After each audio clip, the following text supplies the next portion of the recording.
to After Dark. Episode 5. This is your secret sanctuary.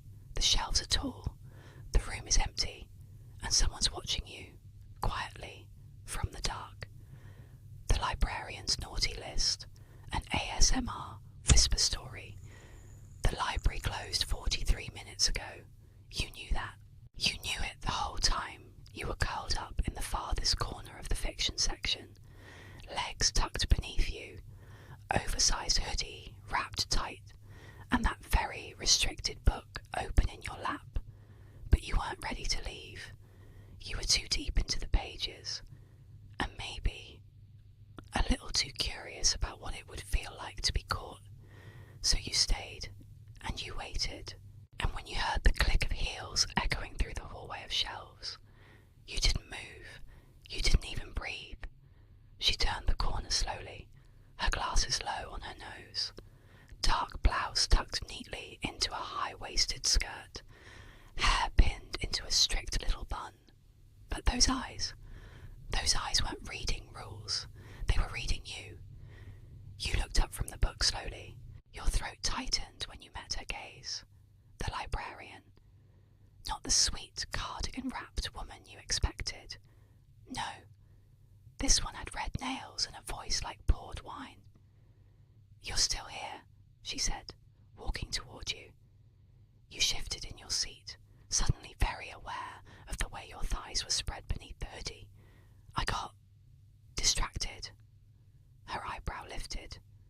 "I can see that." She glanced down at the book and smirked. "That title's on the restricted list." You hugged it closer to your chest, voice soft. "I was just curious." She leaned in closer. "You know what curiosity did to the cat, don't you?" You swallowed. "Got her? Punished?" Her lips curled. "Exactly."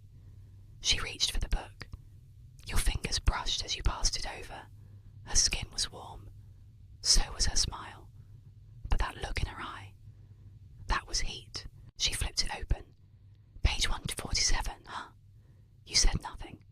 She didn't need a reply. "You do realise I can't let this go unnoticed," she said softly. "I figured." She tilted her head. "And you still stayed?" You nodded. She laughed once, quiet but dark. "Well then," she whispered, "I suppose you've earned a private reprimand."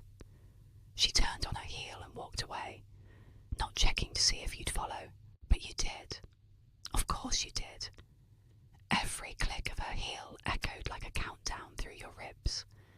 She led you to a door you hadn't noticed before, tucked behind the archives. Small, unmarked, and already slightly ajar. She slipped inside, and when you followed, she closed it behind you. It clicked softly.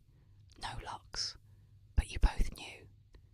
You weren't leaving until she was done with you.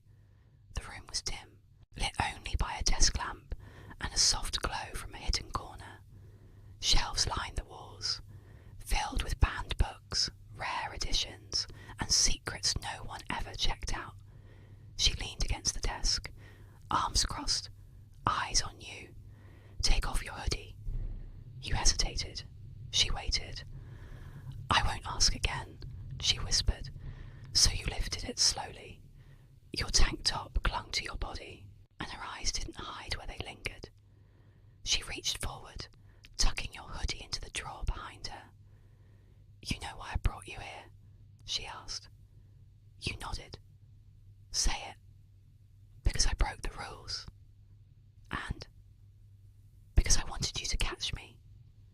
She stepped forward, close enough for her perfume to catch your lips. Her hand slid along your cheek, then down your neck. "You like it when someone takes control." You nodded again. "Good." She circled behind you, her fingers trailing your shoulders as she passed. "You don't get to move unless I say." Her breath hit your ear. "You don't get to speak unless I allow it." You whispered, "Yes, Mum." She hummed softly behind you. "You're well behaved. Shame you're such a little rebel when no one's watching." Her nails grazed your spine. Then down, lower, until her hand pressed flat at the small of your let out a soft breath. "You're trembling," she said. "I'm excited." She laughed again. Low. Wicked. I know. She guided you to the desk, bent you forward slightly, not forceful, just enough to make your pulse race. Her hands slid down your arms, then up your waist, slow, careful, measured. "You're not going to forget this," she whispered. You shook your head. "Promise." "Promise." Her mouth found your shoulder, kissing gently, then lower. Her breath warm against your skin. Your fingers curled against the edge of the desk. She reached up, brushing your hair aside. "I should write you up for this," she teased. You moaned softly. "Then do it." "Oh, baby," she whispered. "I already have a whole file on you." The heat built between you, bodies close, breaths tangled, her voice like silk and sin.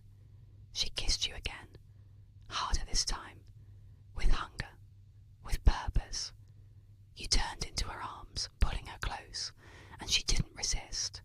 Your lips danced, explored, demanded, and then slowed, until all that was left were whispers and open mouths. Later, you sat side by side on the desk, her fingers tangled with yours, her glasses long discarded. You traced the curve of her thigh. She leaned in, resting her chin on your shoulder. "Still think I'm just the librarian," she whispered. You laughed softly. "No," you said.